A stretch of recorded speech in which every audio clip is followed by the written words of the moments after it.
続きまして梅田醤油営業部長伊藤園さんより一言お願いします。みんなおはようございます。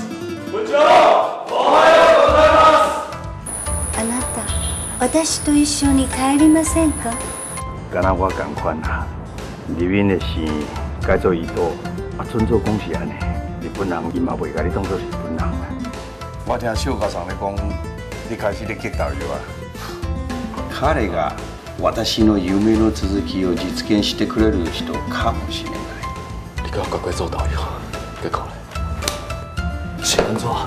我袂当去做我家己未来呢。對今日開始，梅田醤油會社正式停業。ありがとう。